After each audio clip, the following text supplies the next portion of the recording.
Hello again, everybody. We are awaiting the Armageddon games of the WR Masters London quarterfinals with Pragg-Anand versus Anand and MVL-Abdusattorov against Maxim Graf.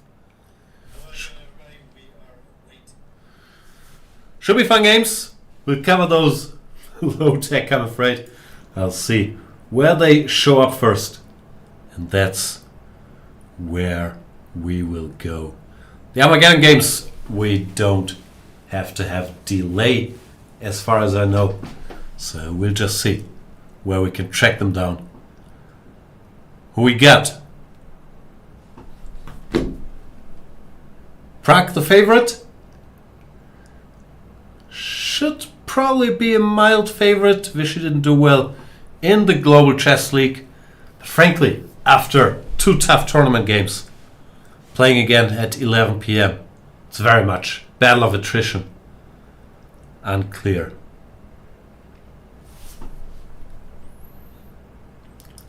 Who has more left? Clicking through some potential places where the game could start here, but nothing yet. Danger Mouse still up.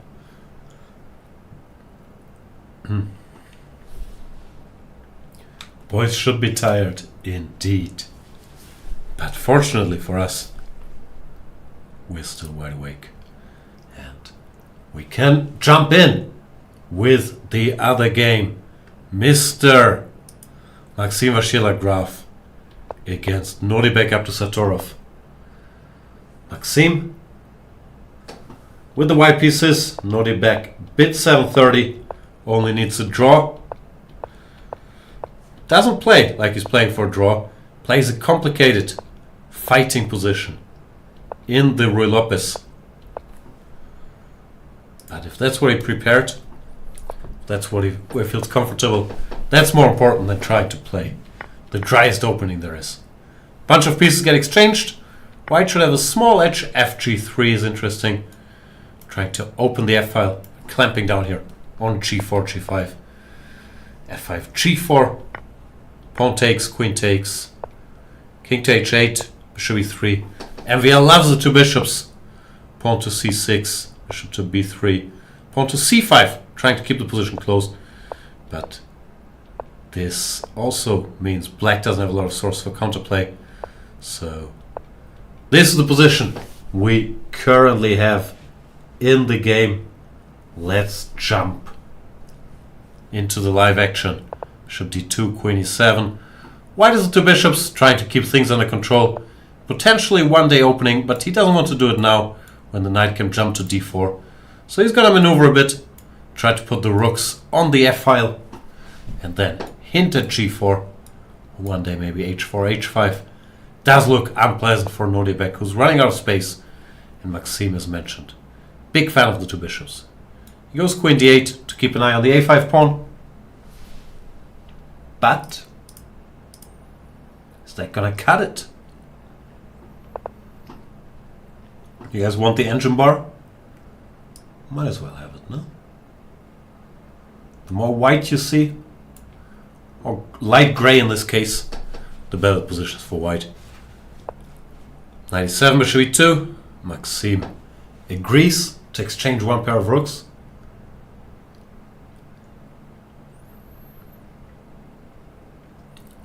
Black should take, he's so cramped. Should get rid of these guys. But will he?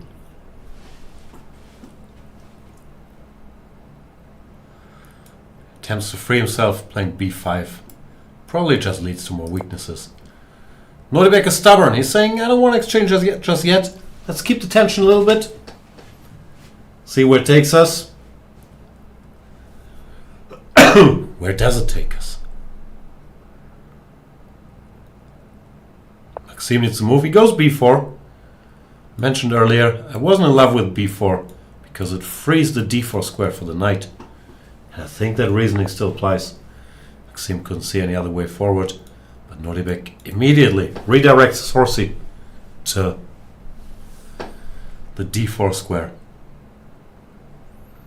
Yeah, the engine bar is a little too subtle, isn't it?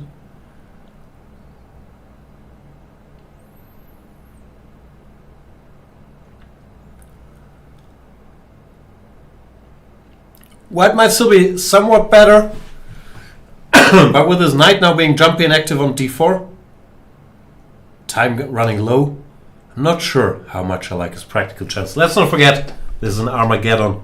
White has to win the game, or he's out of the tournament. Maxim's strategy seems to have been, let's make 2 draws in classical from 2 good positions, and then win this one. Who knows? As the French saying goes, a good horse never jumps higher than he has to. If he can pull this off, who are we to disagree? Queen b5, rook c7, engine bar also jumping a little. It likes this rook from the white perspective. Nordibek under pressure should finally jump to d4.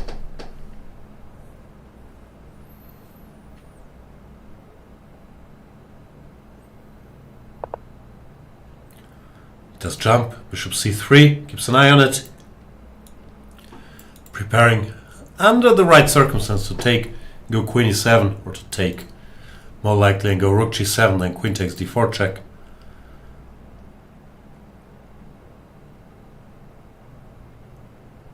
How does Abdusattorov react?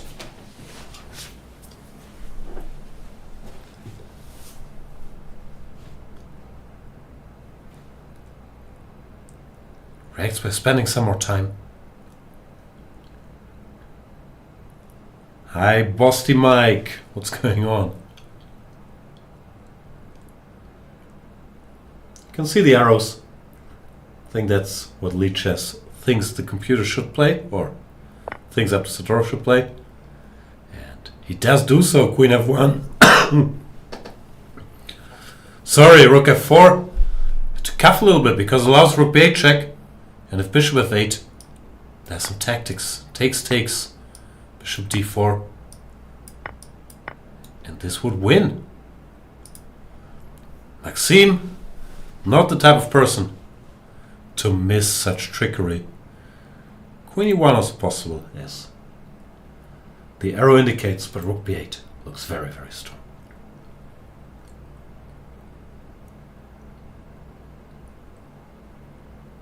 Thinking about it.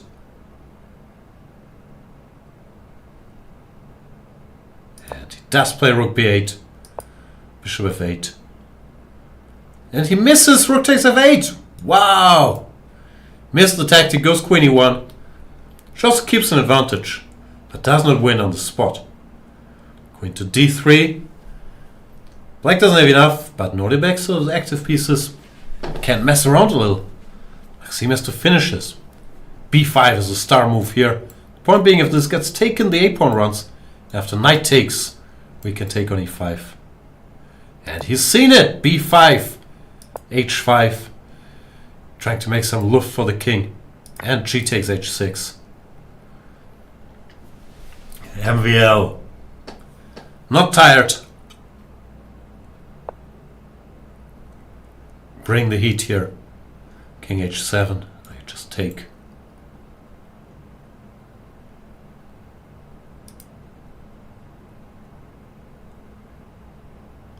Is he gonna take it? Of course, push. b6 does look pretty good. He does take. Nordibek's promise, if he recaptures, this bishop takes d4. The rook can't take, because then this guy drops. If he doesn't recapture, this guy keeps running. So this is pretty over, honestly. Oops.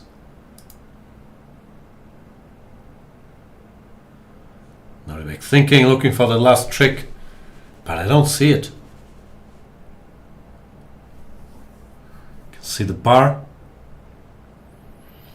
Crazy how long one day of tournament actually is. Tell me about it. I didn't read the fine print. Thought it was 2 1-hour games. Here we are. We started at 10 a.m. Now it's 11 p.m. But we do love chess, don't we? Do we?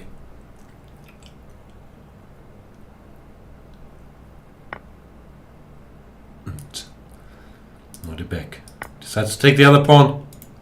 Lets the a-pawn live. Rook b7, king g8.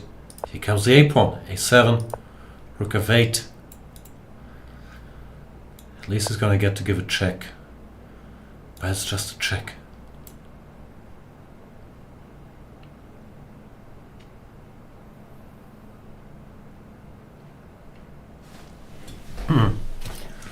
Maxime, the efficient Frenchman, is gonna do it again and advance to the semifinals. Knight c2. Desperation, at least attacking the queen. Bishop e6 check. Looks pretty strong. If king h8, you can take on f8, then give a check on h4. Therefore king g7 is played, but does not save the day. Rook b7, then queen h4. Bishop e5, wow! He's choosing violence. He spotted a checkmate. At least a check. But yeah. This game is over.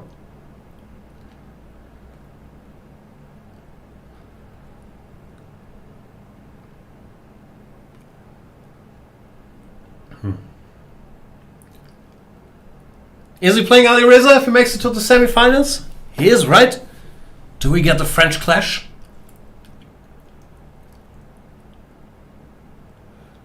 MVL wins the game. Nordibek resigns. After bishop takes e5, d takes c, queen e5, king h7, rook b7, and checkmate. It's coming soon. Was not worth playing any further.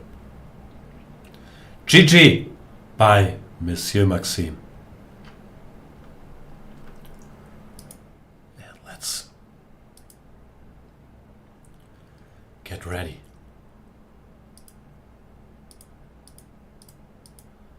For the second act.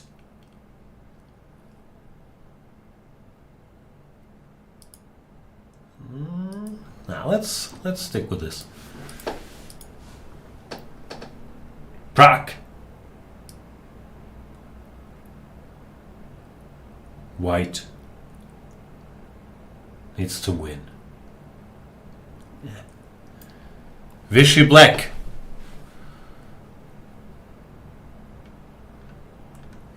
Very impressive game by Maxime. He's just here. His hand doesn't allow him to blunder. It's a superpower. He might get out prepared, he might get in trouble in some openings, but he doesn't give pieces away. And with short time controls, makes him incredibly hard to beat.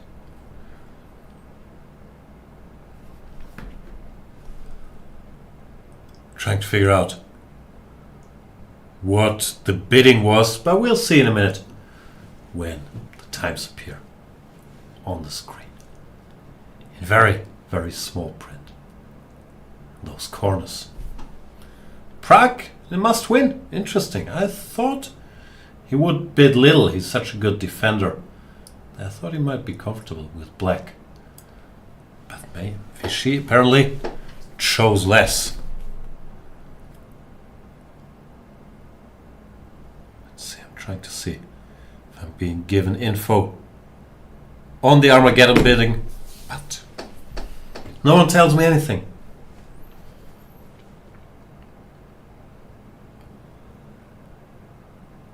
You know the procedure. White gets 10 minutes, and then the players can bid how much time they're willing to accept to play with black. Since black gets draw odds, usually black is a small favorite. Therefore, the players can say whatever. I'll take black with 7 minutes, 6 minutes, 8.5 minutes, 14 minutes. So far, the winning bid has been around 7.5 minutes in this tournament, which is not that much. But still more than I would have expected. I would have expected them to go below 7. But people are conservative, not wanting to get into too crazy time trouble with this control. And that's also why I'm a bit curious that Vichy got black, because he hasn't been as fast recently in this global chess league. So I would have thought that maybe once white little extra time. But I don't know. Not sure there's any rules for this. It's just, or any names for it. It's just Armageddon bidding. Indian clash and French clash. It sounds like fun. Semi-finals. Erigaisi against the winner of Pragg-Anand. And MVL versus Alireza. We do need Laurent Fressinet to take over tomorrow. And at least commentate the French game. Not sure. WR Chess has heard of Fressinet yet.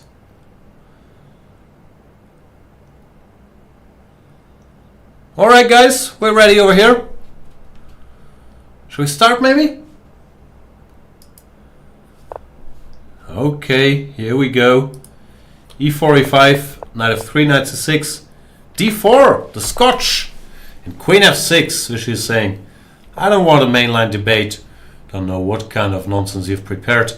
Knight 2, bishop c5, Anand playing 4. The checkmate, but it was spotted by Pragg-Anand. Brings his horses. Vishy is saying, too many horses.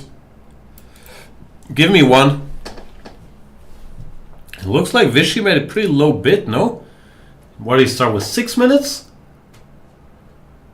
Interesting.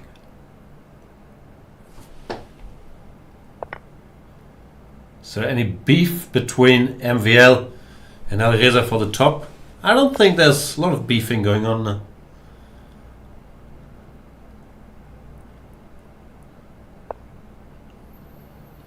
So takes. Computer likes this for white.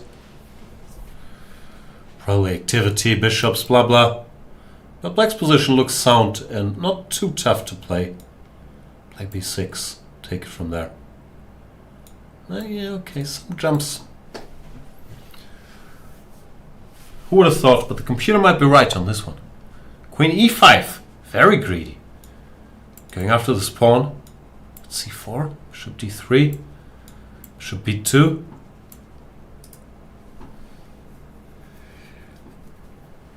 Vishy did well, grabbing a pawn and hanging on to it in the first classical game. But that was a very different opening. Pragg-Anand saying, why not the good old Scotch?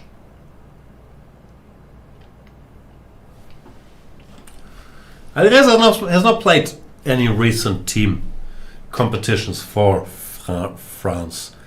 MVL did play on the top board. At the Olympiad, last Olympiad before that, neither of them played. I'm not sure. Alireza doesn't seem too much into the concept.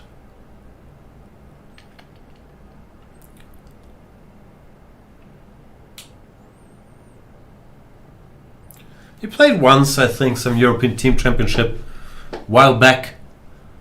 But he has not been too active for, what do you call the French team? Tricolore?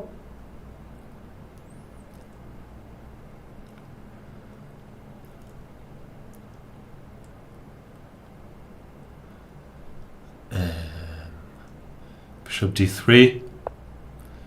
Pawn to a6. Now knight d5 looks smart. If takes, takes.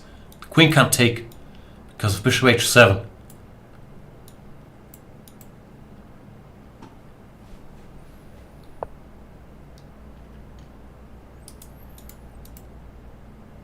Le Bleu, are you sure?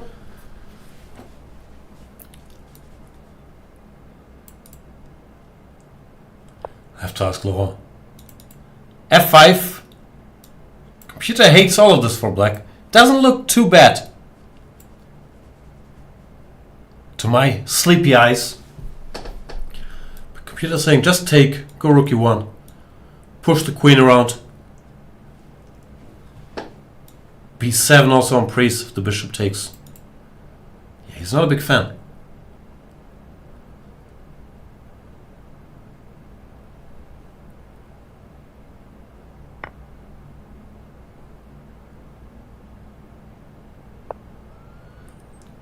Takes queen f6. That probably wasn't the original idea here either. But I don't realize the bishop f5 is bad news. Rook e1. And rook takes b7. Queen f6. Now knight h5 followed by f6. Looks nasty. Do I have enough arrows on the board? I'm not sure. Yeah, this looks terrible. g4. Wow. Kids these days. No respect for king safety. Just wants to keep his pawn. g6 makes sense. Should be 2.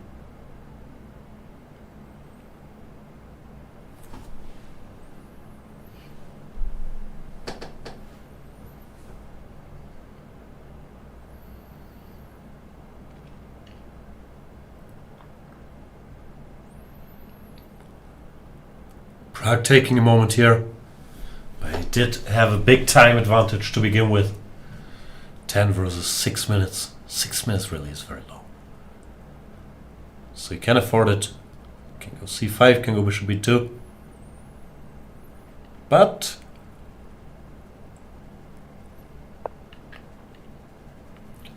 choose knight d5 after a serious thought, and that allows Anand to stabilize at least a little bit. Takes a knight to e5. f4, Pragg's trying to clear the long diagonal for his bishop. That's why he did all this. Queen d3. After gf he wants to go bishop b2. Queen d4. Give checkmate here. And likely he will manage. This does look like a very nice practical solution. Keeping it clean. He starts with g5. Should come down to the same. Bishop b2. But he can also bring the rook first, if he so chooses. So far, he's dominating this game, but time is running out, and we're not done yet. Need one more piece to give checkmate. Queen c3 is threatening a check, but it's not mate yet. Well, if you have the rook on the h-file,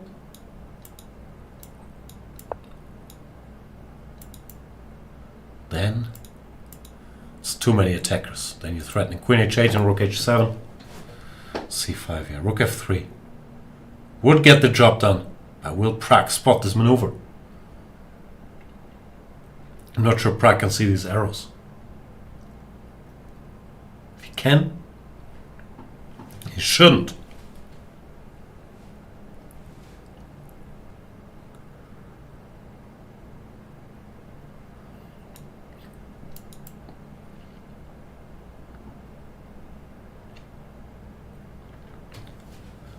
Taking his time.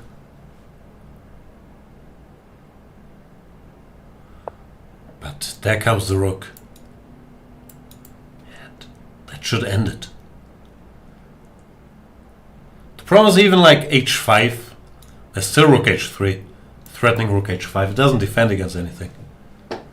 So you can't keep the rook out of the black camp. This is it.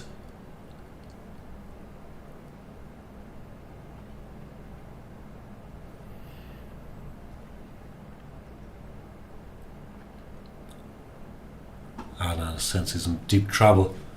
And once again goes to show how versatile these guys are. Pragg. This morning he played the Catalan, played a ton of Italians or Rui Lopez's. But he is just saying, you know what? Play the Scotch in a must-win game. King f7, and there's still rook h5. Queen h5, queen g7. King e8, rook e1. Such tactics, of course, easy for these kids. The game's over. Rook h7 if you want to be funky.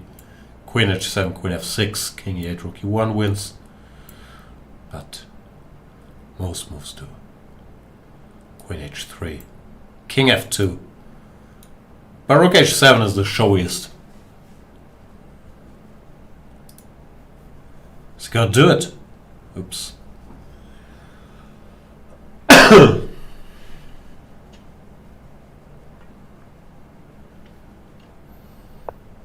No. King f2. Also very good. The point is he wants to go rook h6 without allowing queen takes h6 because of the pin. So he moves the king out of the way And black cannot take on h5, because then queen f6 check, king e8, rook e1. Once again wins. So there's not much to do. And yeah, Anand has seen enough with rook h6 coming. Inevitably, next move, he does resign. Crushing victory by Pragg. Plays a Scotch. Queen f6 was probably meant to surprise him, but he counters with his own surprise. Knight to e2. Smart little move. Arranging the knights to f4 and c3. Getting a grip of the center. So queen f6, not the main line. Knight f6 is still good, but we didn't want to find out what Pragg had in store. But has to pay the price. GG by Pragg-Anand. That means our semifinals are complete. We get Erigaisi Pragg-Anand and we get Alireza against MVL. Two fun matchups. And yeah, 4 world-class players. Spicier since we get the All-France and the All-Indian matchup. I'm going to bed. It's been a long day. Thanks for watching the WR Masters. I won't be around tomorrow for the finals. Going somewhere. I'm not sure there'll be commentary here, but check in on the channel to see if somebody shows up. Who knows? Maybe well-known French grandmaster. I honestly don't know. And do me a favor and follow WR Chess on good old Twitter. Nowadays when you say Twitter you have to add, I think it's called X nowadays, but we still say Twitter because we're so defiant. Anyway, follow WR Chess Masters. Need some more followers. Deserve some more followers. They're good doing fun tournaments with some of our favorite players. So please do that and then go to bed. Thanks for watching. It's been fun. Sorry for the occasional hiccups, the low-tech nature of the stream, and all that. My usual apologies. I've still had a good time. Thank you guys for sticking around in the morning and in the middle of the night. See you soon.